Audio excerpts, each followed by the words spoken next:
C'est bon? T'es prêt? Parfait.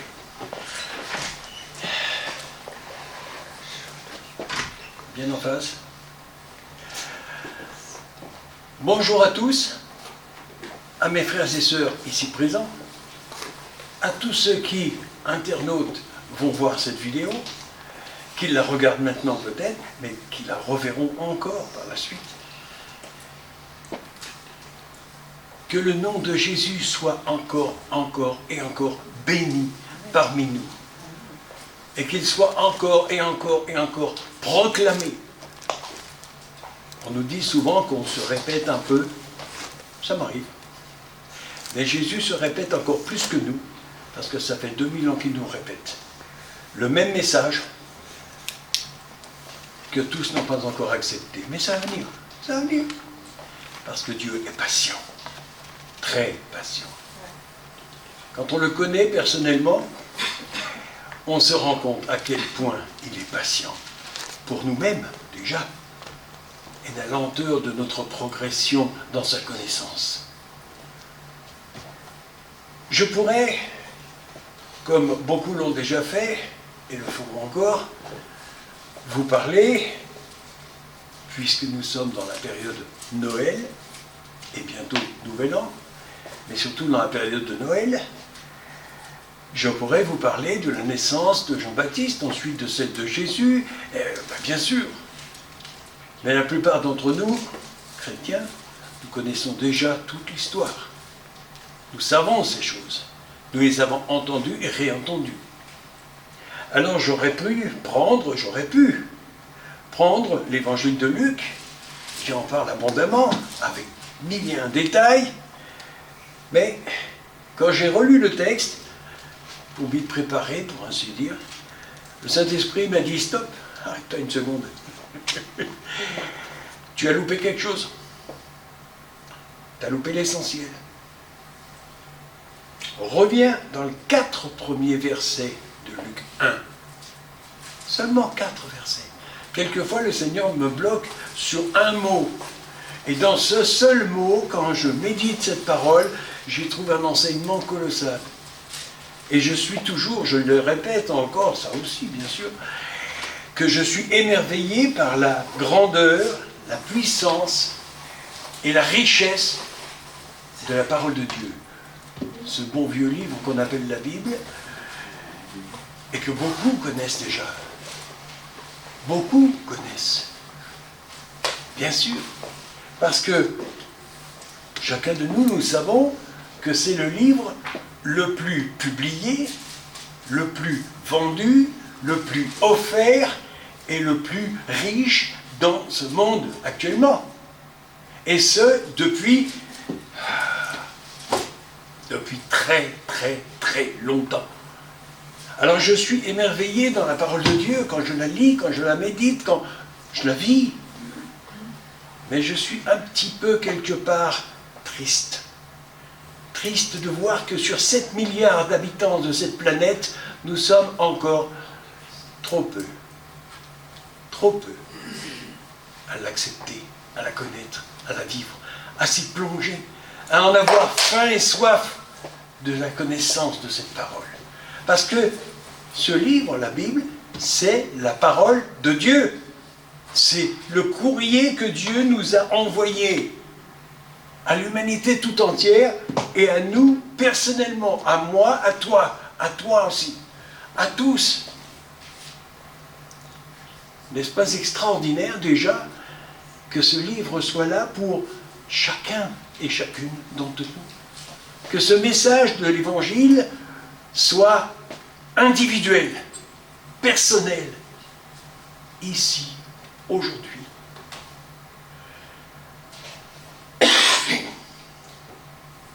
Alors je prends le texte de Luc, premier chapitre. Premier chapitre.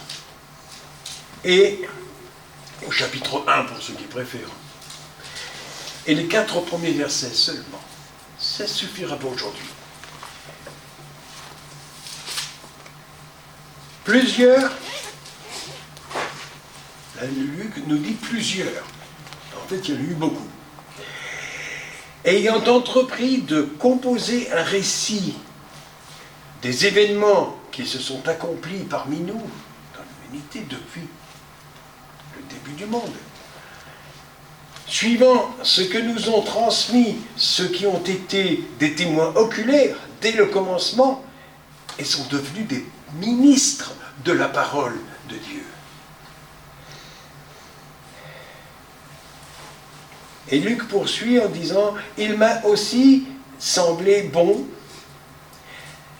après avoir fait des recherches exactes sur toutes ces choses depuis leur origine,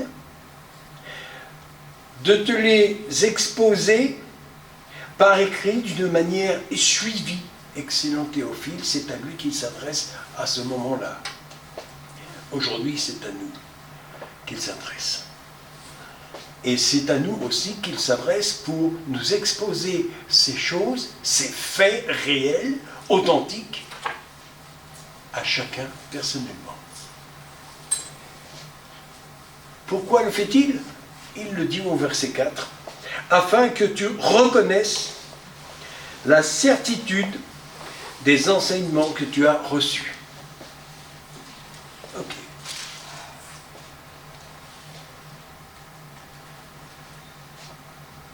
Quand j'étudie la parole de Dieu, depuis longtemps déjà, je me rends compte que l'évangile de Luc, il avait un but précis, mais ce but, en fait, c'est tous les écrivains de la Bible, les 66 livres qui sont là, hein, les 40 auteurs et quelques qui ont écrit, ils avaient pratiquement tous le même but. Le même but, de nous faire reconnaître la réalité, l'authenticité, la vérité de ce qui s'était passé à cette époque-là et qui a été transcrit et retranscrit et copié et recopié pour venir jusqu'à nous. Rendons-nous compte un instant seulement de quelle époque ces choses ont été écrites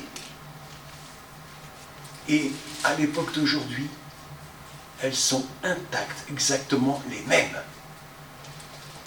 Je me souviens qu'il y a de nombreuses années, on avait découvert à Qumran, en Israël, des grottes, et dans les grottes, des jarres, des grandes potiches. Et au fond, il y avait des textes qui avaient été copiés. C'étaient les textes de la Bible, du prophète Ésaïe en particulier, qui étaient complets, intacts. 50 chapitres. Pouf. Recopiés pour être transmis. Ils ont été encore recopiés, imprimés depuis 1535. C'est pas nouveau. Ces textes sont restés les mêmes. Aucun, je dis bien aucun livre au monde n'a battu ces records-là. D'être écrit à une époque, retransmis avec une écriture d'une technicité extraordinaire, parce que chaque mot écrit à l'époque est arrivé parmi nous aujourd'hui, ici, intact. Voilà pourquoi ce livre de la Bible est extraordinaire. Il fait vraiment figure de record absolu dans la littérature de ce monde.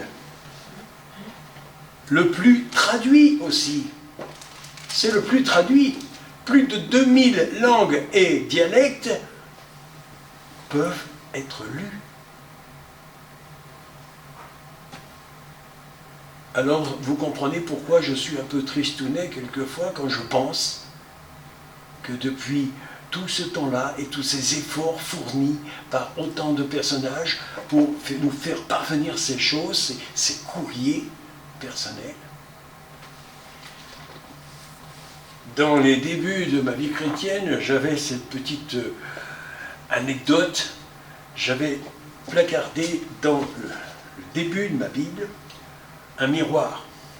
Et je disais à tous ceux que je rencontrais, savez-vous quel est le personnage qu'on rencontre, le premier personnage qu'on rencontre dans ce livre? Et je leur faisais voir. Oh, c'est moi.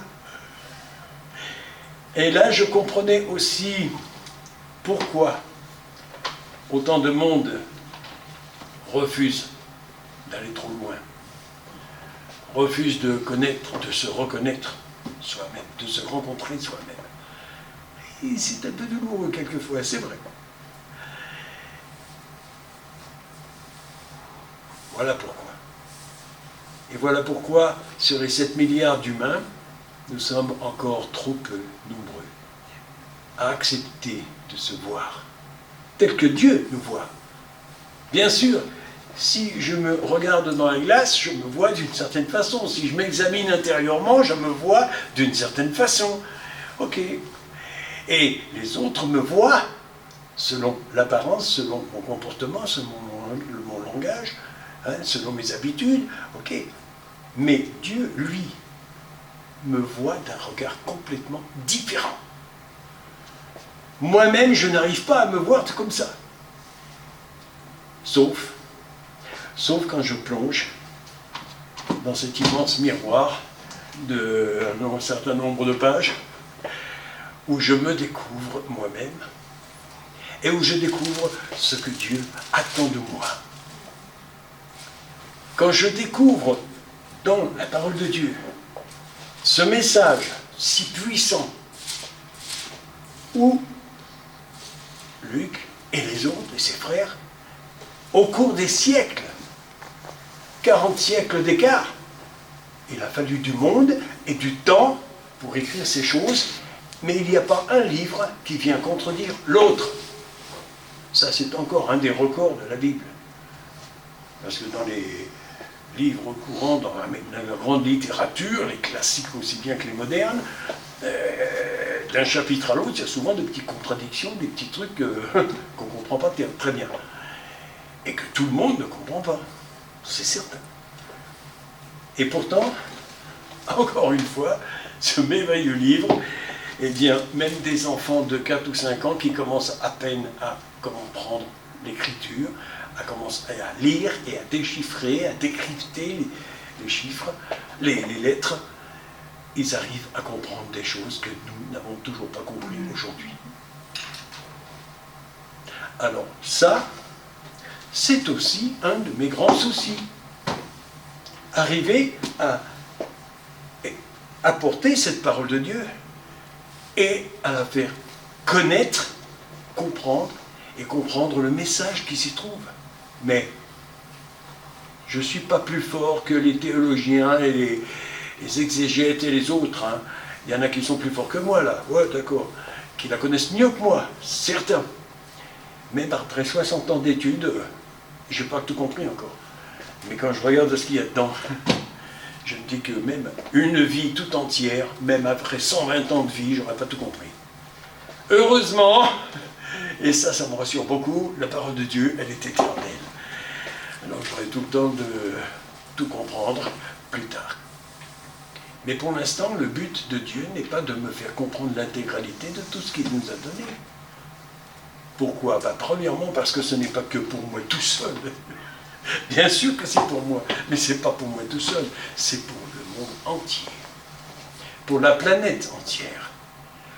Toutes les ethnies, toutes les régions, tous les continents, toutes les races, tous les hommes de toutes couleurs peuvent entendre la parole de Dieu et y recevoir pour eux, personnellement, un message particulier. Oh. Plusieurs parmi vous ont déjà entendu ce genre de discours. Ouais.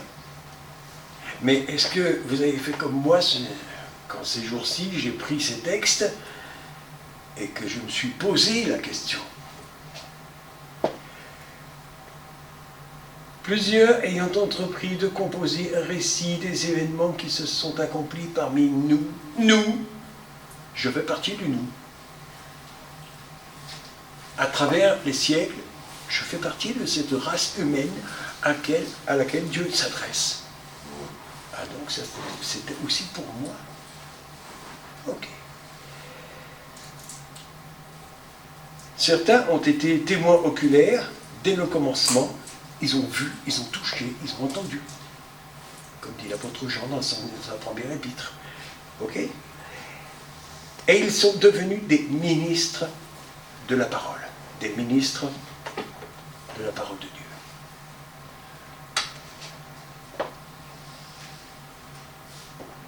Afin que tu reconnaisses la certitude des enseignements que tu as reçus. J'ai reçu, il y a de nombreuses années, des enseignements concernant ce livre, concernant Dieu, Jésus, toute son œuvre, le Saint-Esprit, sa personnalité, son action en moi.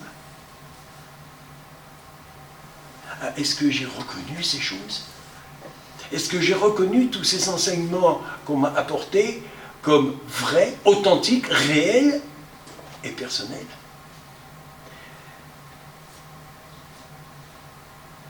Je ne veux pas me poser en pasteur ou en juge pour vous poser la question à vous, est-ce que vous avez reçu? La question, vous la posez vous-même. Moi, je me la suis posée d'abord moi-même. Parce que c'est à moi qu'elle s'adresse. Elle s'est adressée à moi personnellement. Est-ce que tu as reçu? Dieu me pose la question ici dans ce texte, est-ce que tu as reçu ces enseignements? Est-ce que tu les as reconnus avec certitude? Et je réponds, Seigneur, oui. Oui. Au risque de passer pour un fêlé, eh bien, fier de l'être alors, hein. Oui.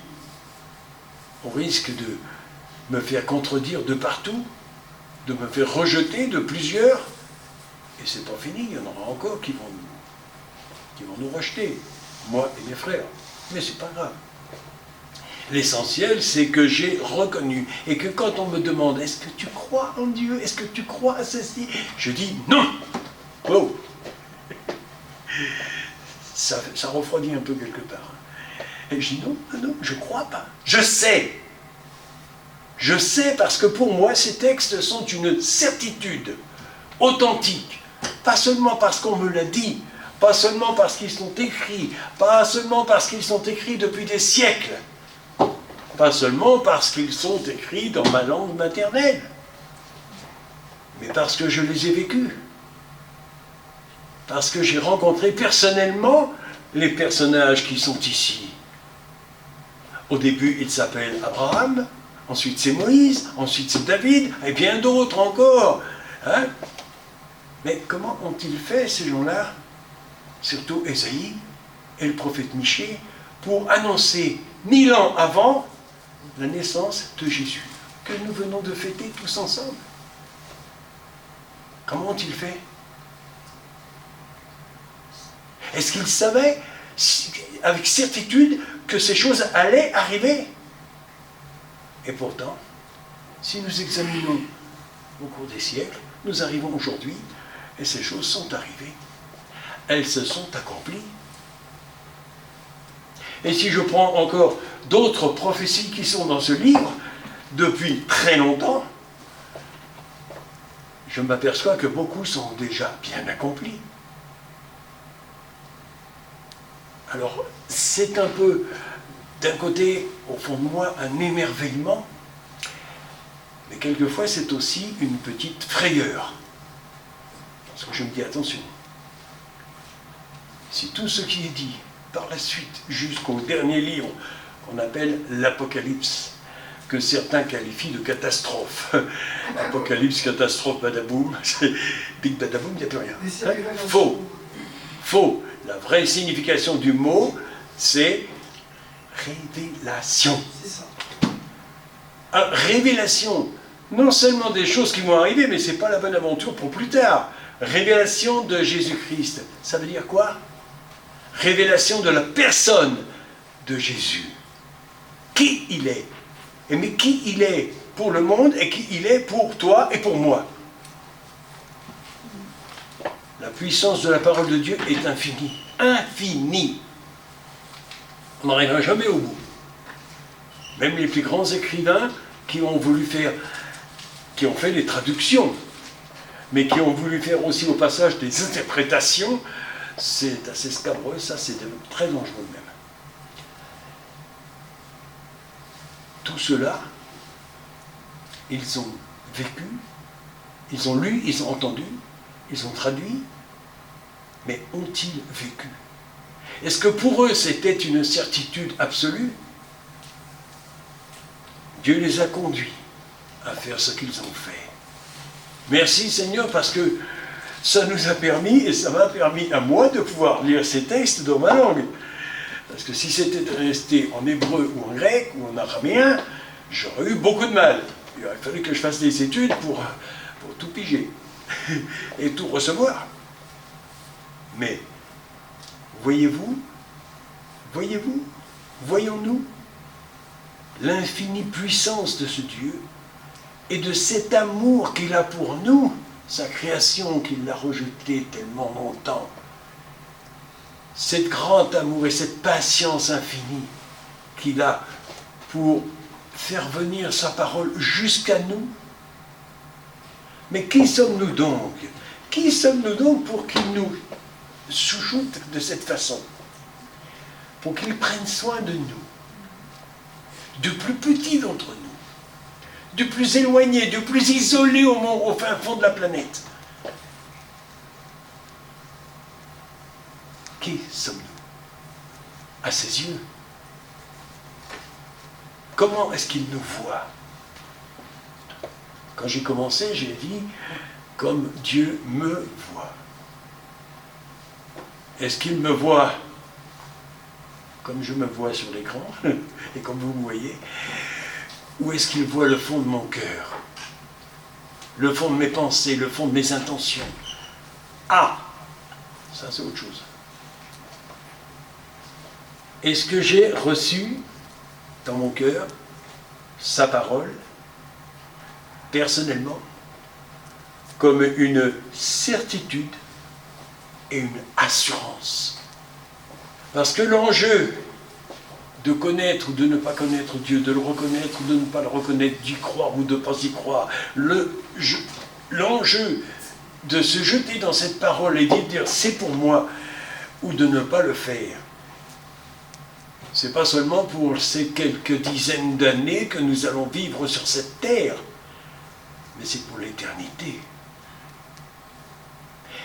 Et cette petite vie que nous vivons sur la terre, qu'elle soit de 10, de 15, de 20, de 100, de 120 ans, puisque c'est la limite d'après la parole de Dieu, c'est 120 ans. Je ne connais pas encore personne qui est arrivé là, mais c'est pas grave. Cette petite période, face à l'éternité, c'est même pas une goutte d'eau dans l'océan. Dans l'ensemble des océans de la planète, une goutte d'eau, c'est encore plus gros qu'une vie humaine face à l'éternité. Quand nous lisons la parole de Dieu et que nous voyons ces choses, que nous les voyons intérieurement, ça fait chaud quelque part, mais ça fait froid ailleurs. Et ça fera toujours froid aussi longtemps qu'on prendra ça comme un livre, comme tant d'autres, comme celui à monsieur ou à madame du voisin, à même n'importe qui. Mais quand je prends cette parole comme mon message personnel, chaque jour, alors là c'est chaud, très chaud. Ça réchauffe le cœur d'une façon extraordinaire. De voir que Dieu, dans sa bonté, dans sa grandeur, Dieu, le roi de l'univers tout entier, puisqu'il en est le créateur, et dont je suis une, parmi tant d'autres créatures, prend soin de chacun et de chacune d'entre nous, et de chacune de mes cellules, parce qu'il a compté chaque cheveu de ma tête. Il y en a fait beaucoup, c'est vrai. Mais chaque poil de ma barbe aussi, il les connaît. Il les a comptés, il sait combien il y en a. Et s'il y en a un qui tombe, il le sait.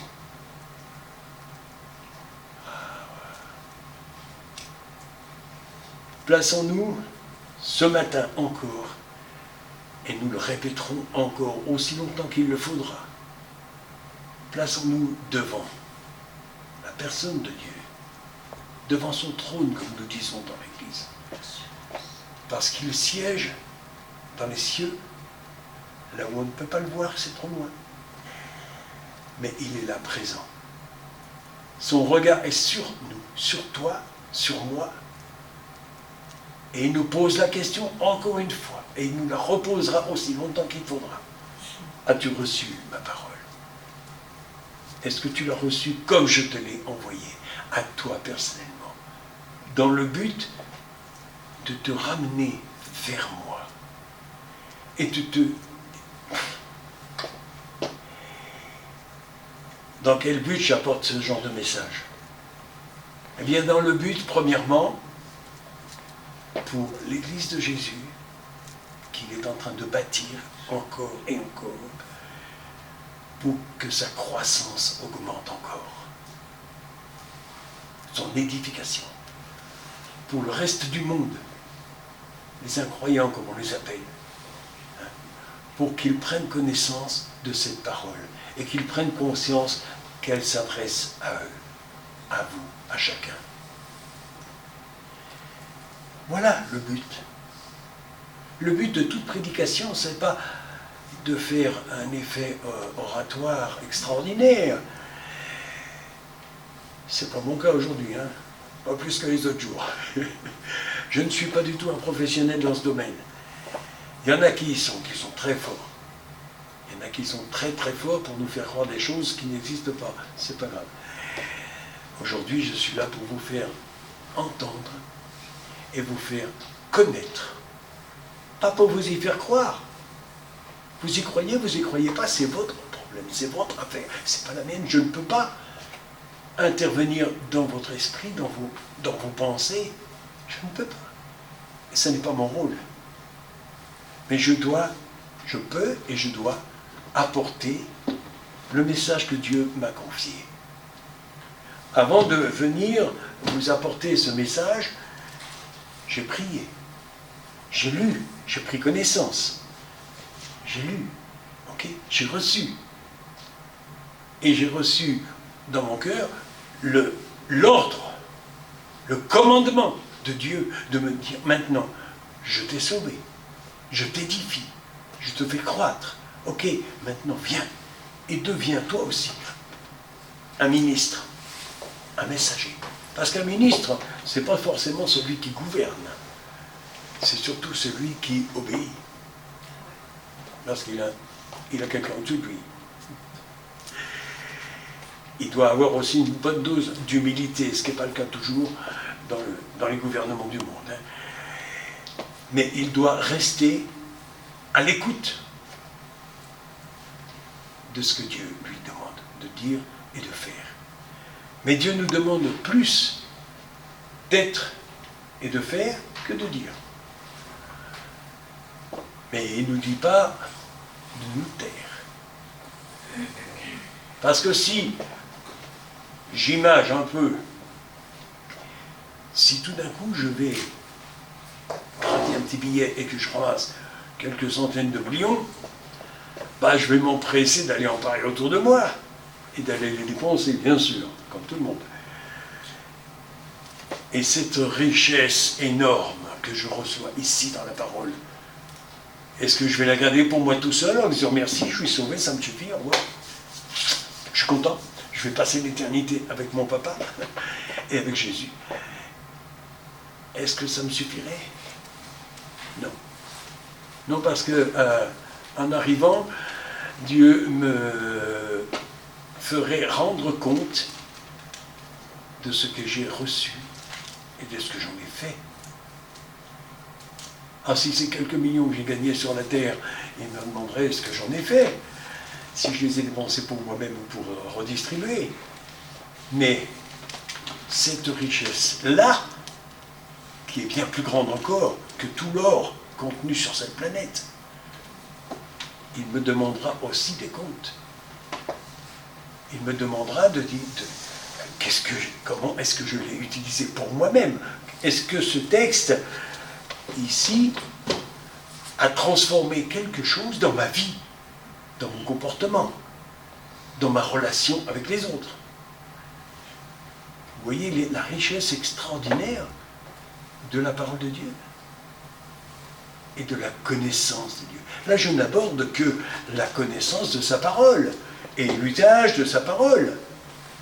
Mais je pourrais, j'ai plus beaucoup de temps, mais je pourrais passer encore la journée, des jours et des semaines et des mois à vous expliquer encore la suite. Ma relation avec l'écrivain, l'auteur de ce texte. Parce que c'est de cela qu'il s'agit.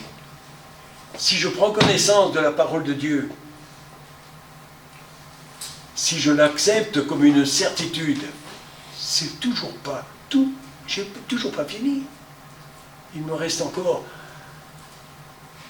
à plonger au fond de mon cœur, en priant, et d'établir une relation avec Dieu. Parce que lui est venu jusqu'à moi. C'est là la différence entre la religion et être chrétien, enfant de Dieu. La différence, c'est que la religion, c'est le travail des hommes pour chercher à connaître Dieu. Mais être chrétien, c'est recevoir Dieu dans sa vie. C'est lui qui vient nous chercher. Il est venu. Alors on a tous fêté Noël, tous ensemble. Tout le monde a fêté Noël, bon, bien sûr, sauf certaines religions. Ok, d'accord. Mais est-ce que nous avons reçu son message? Est-ce que ça a été un moment privilégié dans notre vie pour réfléchir? Est-ce que j'ai reçu ce message? Est-ce que ce Jésus qui est venu, il est venu pour moi aussi? Est-ce qu'il a transformé ma vie? Est-ce qu'il a transformé mes relations, mon comportement, tout le reste de ma vie? Alors pour ceux qui ne l'ont pas encore fait, je vous dis, attention, si vous voulez vivre une vie d'aventure, c'est le moment. Hein. C'est toujours le moment. Il n'est jamais trop tard pour bien faire, ça on la connaît celle-là. Hein. Jamais trop tard pour bien faire. Et avec Dieu, il n'est jamais trop tard pour prendre connaissance de ce qu'il attend de nous, de ce qu'il a pour nous, de ce qu'il nous a offert. Et la première chose qu'il nous a offerte, qu'aucun homme au monde, ni aucune femme d'ailleurs, n'a fait, c'est de donner sa vie pour nous sauver tous. Il a donné sa vie sur la croix pour me sauver. Me sauver de quoi? Du péché. J'y étais attaché comme tout le monde, puisqu'on est pécheur. Mais à partir de là, il vient, il nous dit, stop, tout ça, je l'enlève, je te rachète.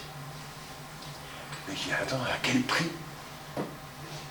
Au prix de la croix, au prix du sang de mon fils.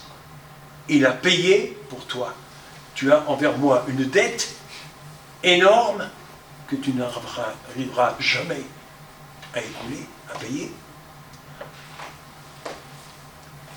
Vous voyez tout le message qu'il y a dans ce livre?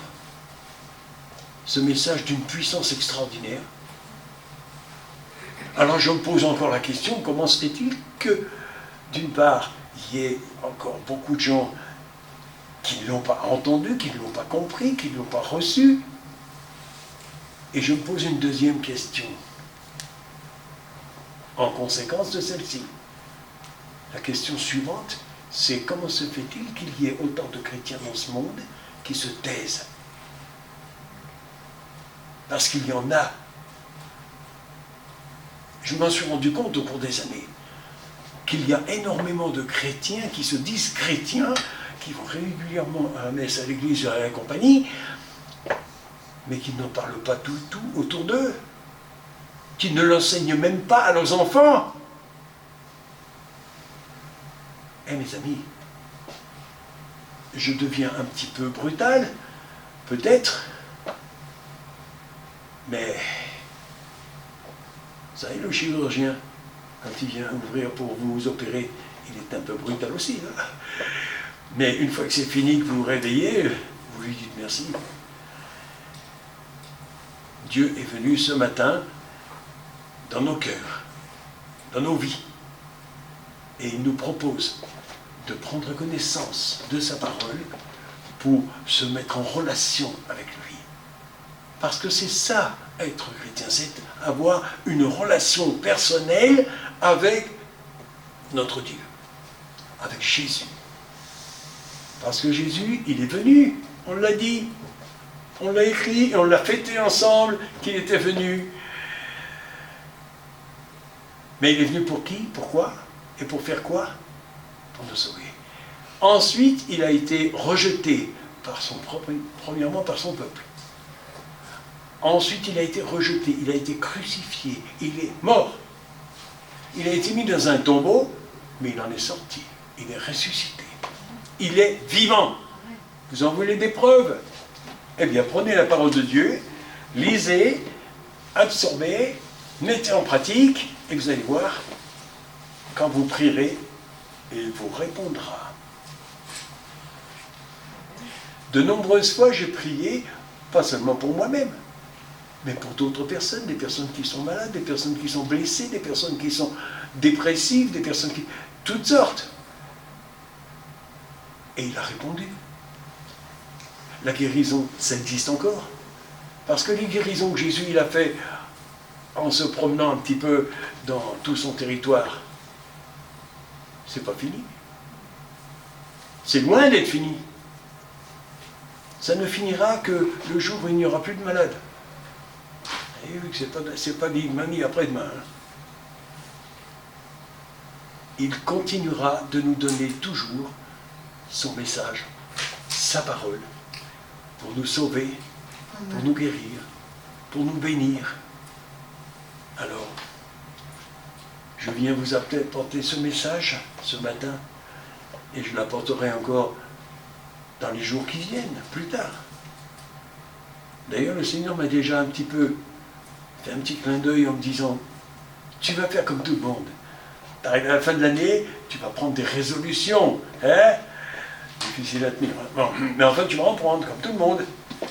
Et si j'en prends une, je la prends devant témoin. On est un petit peu nombreux, mais il y en a beaucoup plus ici. À partir de l'année prochaine, quand je reviendrai vous retrouver devant ce micro, ce que je vous apporterai, c'est une sorte d'enseignement, mais surtout une information. Une information précieuse. On parle beaucoup aujourd'hui, hein, aussi bien dans l'Église que dans le reste du monde, hein, on parle du gouvernement mondial. Moi, je vous parlerai du gouvernement de Dieu. Amen. Son gouvernement envers son peuple, son Église qu'il est en train de bâtir, et envers le reste du monde, envers les nations, et envers la création tout entière. C'est colossal. Je ne sais pas s'il suffira d'une année pour tout prendre. Mais c'est la parole de Dieu qui nous donne. Et elle nous donne ces choses d'une façon, d'une précision extraordinaire. Alors, mon but ce matin, c'était surtout de vous réinformer, pour la plupart, ou d'informer ceux qui ne le savaient pas, de ce que Dieu m'a confié dans sa parole, du but de son message, de votre édification, frères et sœurs, que votre croissance continue encore, et que nous allions, comme dit la parole de Dieu, de progrès en progrès, de jour en jour, d'année en année, et que l'année prochaine, quand on se retrouvera ici, si tu le veux bien, Seigneur, merci, hein, que nous ne soyons plus tout à fait les mêmes. C'est vrai que quand on va dans des réunions où on parle de guérison et qu'on voit des gens s'approcher qu'on prie pour eux, c'est un peu tristounet de voir d'année en année les mêmes personnes revenir régulièrement avec les mêmes maladies, avec les mêmes problèmes. On se pose des questions là. Est-ce que ça a été donné? Oui. Est-ce que ça a été reçu? Là est la question.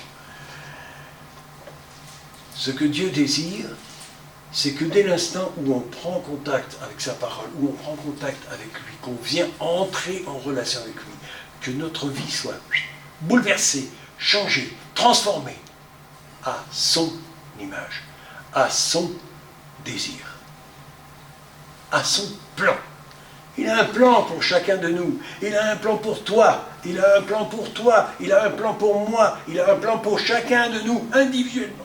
Pour chacune de nos cellules. Quelle créature merveilleuse tu as fait de moi. C'est David qui disait ça dans les psaumes. Et je crois que pouvoir le dire moi aussi, à travers tout ce que j'ai déjà vécu. Oui, j'ai senti, et j'ai la preuve que Dieu m'aime, qu'il m'a gardé, protégé de mille et un fléaux. Ouais. Dans quel but? Dans le but d'être là aujourd'hui pour vous parler, pour vous apporter et pour partager cette merveille que Dieu nous a offert. Il nous a offert un cadeau encore cette année. Hein? C'est la période des cadeaux. Regardez ce cadeau-là. Et regardez le cadeau de Jésus sur la croix. Pour moi, pour toi, pour nous. Ça, c'est le plus beau de tous les cadeaux. Et il est éternel. Merci Seigneur, parce que tu es présent. Tu es présent auprès de chacun de nous. Tu es présent en nous. Et tu nous rappelles que l'Église, ce n'est pas un bâtiment, ce n'est pas un endroit particulier, ce n'est pas un lieu spécial. C'est un lieu spécial pour se réunir, pour en parler, pour partager. Ok. Mais avant tout, c'est la planète entière.